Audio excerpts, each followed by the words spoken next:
There is a particular cruelty in the way fate plays with hearts that dare to dream.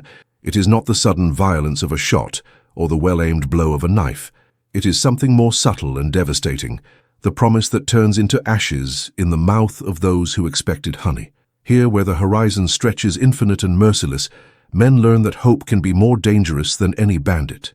Thomas Mackenzie had built his life on the discipline of hard work and the faith that someday loneliness would cease to be his only companion. Their calloused hands testified to years of struggle against dry land and the unforgiving elements. The farm he had built from nothing stretched modestly but prosperously across the barren fields, each fence built with the sweat of someone who believed it deserved more than conversations with horses and empty nights by the fire. His hair was beginning to turn white at his temples, marks of a man who had dedicated his best years to building a home that was waiting for someone to complete it. Margaret Sullivan's letters arrived like rain in a time of drought. Carefully chosen words spoke of an educated woman from a good family, willing to trade life in the eastern cities for the adventure of being a farmer's wife. Each line brought promises of companionship and the possibility of transforming that land into a true home. Thomas had responded with the honesty of a simple man, describing his life without embellishments, offering security and dedication in exchange for the chance to love and be loved. The wagon appeared on the horizon as the sun began its relentless descent into the distant mountains. Thomas had spent the whole morning preparing the house, arranging every detail, rehearsing words that sounded right in solitude, but seemed insufficient in the face of the magnitude of that moment. His hands trembled slightly as he adjusted his hat and walked towards the main gate, his heart beating with the strength of someone who is about to see a dream materialize. The creaking of the wheels against the dry land echoed like music to his ears. Golden dust danced in the hot air, creating a mist that made the scene almost unreal. Thomas forced his eyes against the bright sun, trying to distinguish the silhouette of the woman he had chosen through words on paper. The wagon approached slowly, each movement increasing his anxiety and anticipation, but when the vehicle finally stopped in front of her property, it was a stranger who climbed down with difficulty, holding her rounded belly carefully. It wasn't Margaret. This woman had darker hair, more delicate features, and carried in her womb a life that was not his. The world seemed to pause at that moment, as if even the wind had decided to respect the magnitude of this devastating revelation. Sarah Sullivan looked at him with eyes that mixed shame and determination. There was something in that look that spoke of storms faced and decisions made in desperation. Her hands instinctively protected the womb, a universal gesture of mothers who carry not only a child, but also the weight of secrets that can destroy other people's dreams. The silence between them extended eternally, loaded with questions Thomas didn't know how to ask, and answers Sarah might not know how to give. The dry land beneath his feet seemed firmer than any certainty he had built up about that day. The wind whispered between the wooden fences, the only sound in a world that had suddenly lost all meaning. Thomas felt something die inside his chest, a hope he had cherished for months turning to bitter ashes, but at the same time something deeper awoke, the curiosity of a man who recognized in another person the weight of carrying burdens too heavy for his shoulders. That woman was not there by chance, and the story she brought with her promised to be more complex than any letter could express. Afternoon slowly fell over the farm, painting the sky with shades of red and gold, colors that mirrored the turbulence of emotions that Thomas felt growing in his chest. Fate had played a cruel trick, but maybe, just maybe, there was something bigger at stake than his own broken dreams. Truth has the weight of a stone thrown against glass. No matter how carefully it is revealed, it always leaves sharp shards scattered on the ground. In the desert, where every word echoes with the clarity of a gunshot, lies and half-truths become luxuries that few can afford. Brutal honesty is often the only currency worth anything, when two strangers meet under a sun that forgives neither illusions nor false hopes. Sarah Sullivan took a deep breath before speaking, like someone preparing to dive into icy waters. His words came out measured, each syllable carrying the weight of a confession he had rehearsed throughout the long journey. Margaret had died of a fever 3 weeks before she was scheduled to leave. The disease had arrived silently and carried away any possibility of fulfilling the promises made. But Sarah carried more than grief. She carried shame, despair, and a child growing in her womb with no father to name her. Thomas listened to each word without interrupting her, his fists clenched at his sides, not out of anger, but at something more complex that he himself couldn't name. The disappointment was real and cutting, but there was something about this woman's posture that aroused in him a strange mixture of respect and compassion. Sarah hadn't run away from home like a coward. She'd taken her dead sister's place because she had nowhere to go, because the world didn't offer many options for pregnant and lonely women. The man who had impregnated Sarah was married, a merchant of good reputation who had promised to leave his wife, but had disappeared when he learned of the child on the way. Sarah had discovered that male promises could be as fragile as leaves withered in the wind. When Margaret died, the opportunity to start a new life appeared as the last lifeline in a shipwreck that seemed inevitable. Thomas walked to the nearest fence and rested his hands on the rough wood, feeling the splinters dig lightly into his skin. Physical pain was welcome at that moment, something concrete in the midst of the whirlwind of thoughts that swirled in his mind. She had worked too hard and dreamed for too long to simply accept this turn of events without questioning her own choices. But he was also man enough to recognize courage when he saw it, and this woman had shown more bravery in a single decision than many men had shown in a lifetime. The warm wind blew between them, carrying the smell of dry land and the promise of another scorching day ahead. Sarah stood by the wagon, one hand resting on her belly, waiting for an answer that could determine the course of two lives. The coachman who had brought her was looking impatiently at the horizon, eager to return to the city before darkness made the journey dangerous. Thomas turned slowly, studying this woman with eyes that had learned to gauge the quality of the cattle and the strength of the land. What he saw was someone who had weathered storms and still managed to hold his head high. Sarah wasn't asking for charity. She was offering a different deal than planned, but perhaps no less valuable. She knew how to cook, sew, and take care of a house. The child he was carrying could bring life and purpose to that silent farm. But Thomas also recognized the risks. Accepting Sarah meant taking on responsibilities that went beyond her original expectations. It meant raising a child who wasn't yours, facing the mean comments of neighbors, and building a family on completely different foundations than you had imagined.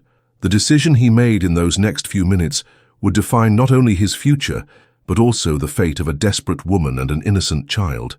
The afternoon progressed relentlessly, and the golden light of the sun began to acquire deeper shades of orange and red. Long shadows stretched across the property, creating a play of light and dark that mirrored the complexity of the situation.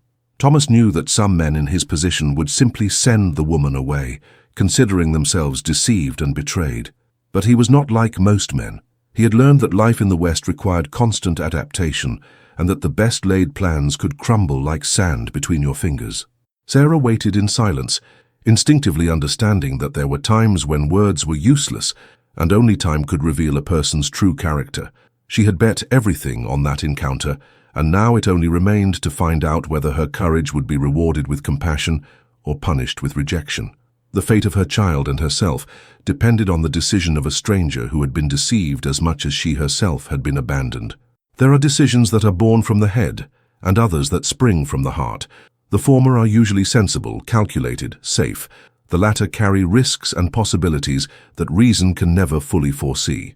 Thomas Mackenzie had spent his entire life being a practical man, weighing each choice as one would assess the value of a crop. But at that moment, under the expectant gaze of a pregnant and desperate woman, she discovered that there were situations where logic bowed in the face of something greater and deeper. The answer came without words. Thomas walked over to the wagon and reached out to help Sarah get down completely. The simple gesture carried the weight of a decision that would change both lives forever. She accepted the help with silent gratitude, her trembling fingers finding support in the firmness of that calloused hand. The coachman sighed in relief, unloaded Sarah's few belongings, and set off before the shadows of the night made the road too dangerous. The first few days were marked by careful and distant courtesy. Sarah proved to be everything she had promised in her sister's letters. She knew how to turn simple ingredients into tasty meals, kept the house clean and organized, and worked without complaint despite the increasing burden of pregnancy. Thomas offered him the master bedroom and settled into the small room he had built to store tools. The physical division of the space reflected the delicate emotional dance they both performed, testing boundaries and setting unspoken rules. But life in the West does not allow for luxuries such as prolonged shyness or unnecessary ceremonies. One morning, as Thomas returned from work in the fields, he found Sarah slumped in the kitchen, her face as white as paper and her hands pressed against her belly.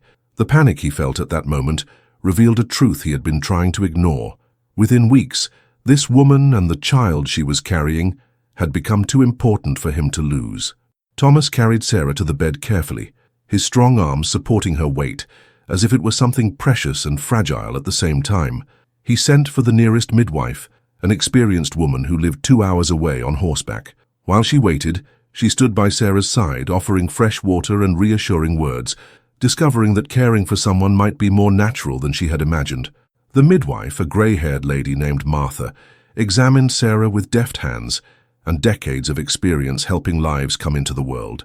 His conclusions brought relief. There was no immediate danger, only the natural fatigue of an advanced pregnancy, compounded by overwork and emotional strain. Sarah needed more rest and less worry. Martha looked directly at Thomas as she gave her recommendations, as if she knew exactly what kind of man he was and what responsibilities he was taking. During Sarah's recovery, Thomas discovered aspects of her that her sister's letters could never have revealed. She had skilled hands for sewing and embroidering, creating small works of art in simple fabrics. He hummed soft melodies as he worked, filling the house with a song he didn't know he was missing. Most importantly, Sarah demonstrated an inner strength that went far beyond the courage to take her dead sister's place. She was the kind of woman who faced adversity without bitterness and who found beauty even in the most difficult circumstances. The nights became the most revealing moment. Sitting on the porch, watching the stars punctuate the endless western sky, they shared stories of their past lives. Thomas talked about the loneliness of the years of building the farm, about the death of his parents, and the feeling that life was passing by while he just worked and waited. Sarah told of her childhood with Margaret, of the dreams they had shared, and of the mistake that had left her pregnant and alone. There was no judgment in these nightly conversations, only the mutual recognition that they both carried scars and hopes in equal proportions. Thomas realized that he was getting to know Sarah for real, not through carefully written letters, but through the small gestures, the spontaneous reactions, and the way she faced each new day. And what he discovered in each conversation surprised him positively. The child in Sarah's womb began to move more frequently, small movements that were sometimes visible through the fabric of the dress. Thomas found himself observing those signs of life with a mixture of fascination and protection that grew day by day. The idea of being the father of a child who had not had a father ceased to seem like a burden to become an intriguing and even desired possibility. One afternoon, while repairing a wind-damaged fence, Thomas stopped work to watch Sarah hanging clothes on the clothesline. Her movements were graceful despite her advanced pregnancy, and there was a quiet determination in everything she did. At that moment, he understood that fate had perhaps been more generous than cruel in bringing that woman into his life. What had begun as disappointment was turning into something different, more complex and perhaps truer than any novel based solely on letters and expectations. There are times in a man's life when the whole world seems to conspire to test his true nature. It is not the great challenges that reveal who we really are, but rather those unexpected situations that appear like sudden storms on the horizon, forcing decisions that will forever define the course of our existence. Thomas Mackenzie was about to find out what kind of man he really was when Sarah's past came to his doorstep as a ghost thirsty for revenge. The man who got off his horse that October morning had the appearance of someone who was used to getting everything he wanted. Fine clothes, calculated gestures, and a smile that did not reach the eye gave away someone who considered the world his private property. Edward Blackwood had followed Sarah's trail across half-country, driven not by love or responsibility, but by the fury of having been challenged by a woman who had dared to flee his clutches. Thomas was repairing the roof of the stable when the visitor arrived. From the top of the building, he had a clear view of the man who was examining his property with calculating and possessive eyes. There was something about Blackwood's posture that awakened all of Thomas's protective instincts. It was the way predators look at prey they think are defenseless, the arrogant confidence of those who have never had to face real consequences for their actions. Sarah was in the backyard picking vegetables when she spotted Blackwood. The color disappeared from her face instantly, and she staggered slightly, a hand automatically going to her belly as if she could protect the child with just that gesture. Thomas quickly descended from the building, each movement charged with a tension that grew like smoke before the fire. He had recognized the fear in Sarah's eyes, and that was enough for his own defenses to rise like walls. Blackwood presented himself with the false cordiality of men, accustomed to manipulating situations in his favor. He claimed to have rights to Sarah and the child she was carrying, brandishing documents that supposedly proved his arguments. He spoke as if it were property that had been stolen and that he had now come to recover. There was a cold cruelty to his words, an absolute certainty that he could just take her away because he had enough money and influence to do so. Thomas listened to every word in silence, but his posture became stiffer with each lie Blackwood told. The visitor spoke of love and responsibility, but his eyes revealed only possession and control. It was evident that he had mistreated Sarah in the past, and that his presence there had nothing to do with genuine care. Blackwood wanted to get it back, not out of love, but because he couldn't bear the thought that anyone had escaped his rule. The tension in the air became almost palpable when Blackwood suggested that Thomas had been deceived and that it would be better for everyone if he simply handed over the woman and child to their rightful owners. The term used revealed exactly what kind of man he was, someone who saw people as objects to be owned and controlled. Thomas felt a cold rage growing in his chest, the kind of quiet anger that righteous men feel when faced with true wickedness. Sarah remained silent throughout the conversation, but Thomas could see the terror in her eyes. She knew Blackwood better than anyone and knew exactly what he was capable of when he didn't get what he wanted.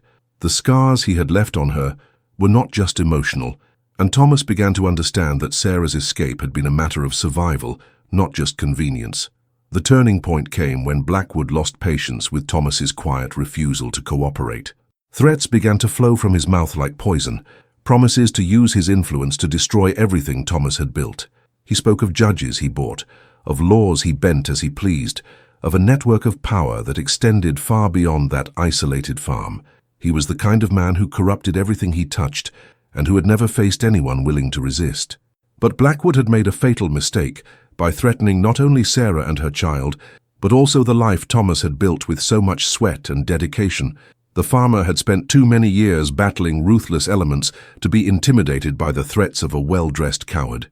He had endured devastating droughts, brutal winters, and wild animals to get to where he was. A man like Blackwood, accustomed to using money and influence rather than courage and character, did not pose the kind of challenge Thomas feared. The afternoon progressed slowly, and the shadows began to stretch across the farmyard. 3 people were there, but only 2 had a real right to be in that place. Thomas looked at Sarah, saw the fear in her eyes, but he also saw something else, a quiet confidence that he would not abandon her to the cruel fate that Blackwood represented. That confidence awakened in him a determination that went far beyond simple protection. It was time to prove what kind of man he really was. The wind was blowing hard that afternoon, kicking up dust and making the woods of the house creak like whispered warnings.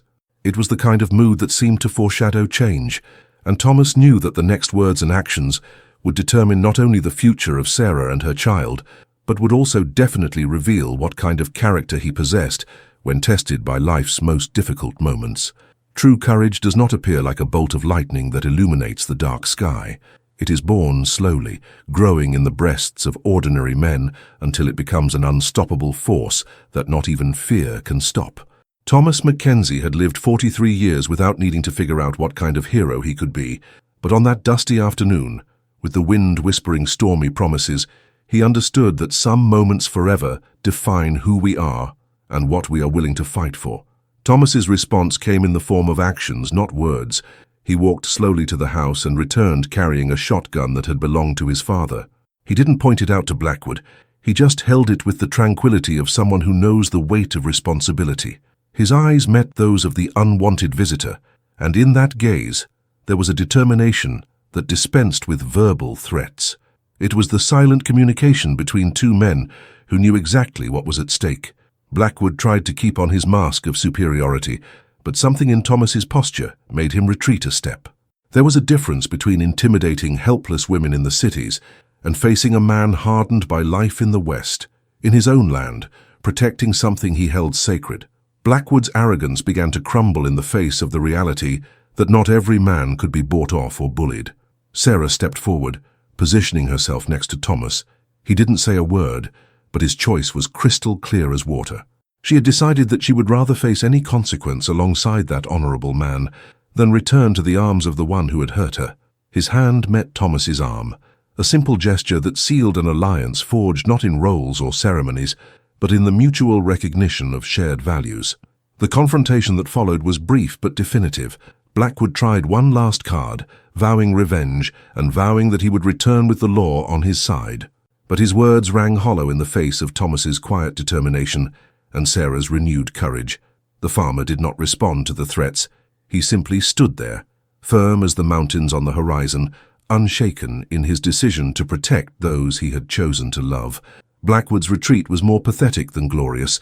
He climbed on his horse with abrupt gestures, muttering curses that the wind carried away like dry leaves.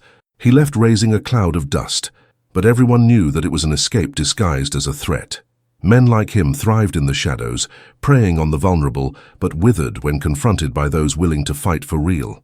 The silence that followed Blackwood's departure was unlike any others they had shared. It was a silence full of mutual understanding, decisions made, and a defined future. Thomas propped his shotgun against the wall of the house and turned to Sarah. For the first time since she had arrived, there were no doubts or hesitations between them. They had chosen each other in the face of adversity, and that was worth more than any promises made in letters. The weeks that followed brought a peace that Thomas hadn't experienced in years. Sarah flourished in that environment of safety and mutual respect, her pregnancy progressing without the fears that had marked the first few months. They worked side by side during the day and shared stories at dusk, building an intimacy based on true trust and wonder.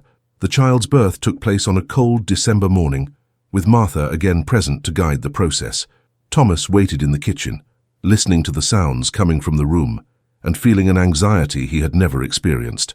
When the child's first cry echoed through the house, something inside him was definitively transformed. She was a girl, small and perfect, and when Sarah placed her in her arms, Thomas knew he was holding his daughter from heart, if not blood. The child was named Margaret, after the sister Sarah had lost. It was a way of honoring the past while building the future, recognizing that every story has its roots in other stories. Thomas looked at that sleeping little face and made a silent promise to be the father she deserved, to protect and love her as if she had been his forever. Months turned into years, and Mackenzie Farm became synonymous with stability and happiness in the region. Sarah and Thomas were married in a simple ceremony, with only a few neighbors as witnesses, but the real engagement had been sealed that afternoon when they faced Blackwood together. Margaret grew strong and curious, running through the fields and filling the house with laughter that echoed like music. Thomas often reflected on the mysterious paths that life takes. He had waited for a bride through letters and welcomed a family through circumstances that initially seemed like a tragedy. Sarah had arrived as someone else's replacement and had become irreplaceable in her very essence. The child that was not yours by blood had become yours by choice, love, and daily dedication. The lone farmer was gone forever on that October afternoon when he chose to fight for something bigger than his own plans. In his place had emerged a complete man, husband, and father, someone who had learned that the best destinies are those we build with courage and compassion, not those we simply wait for to happen. And as the sun set over the farm, painting the sky with gold and red colors, Thomas knew he had discovered something more valuable than any gold.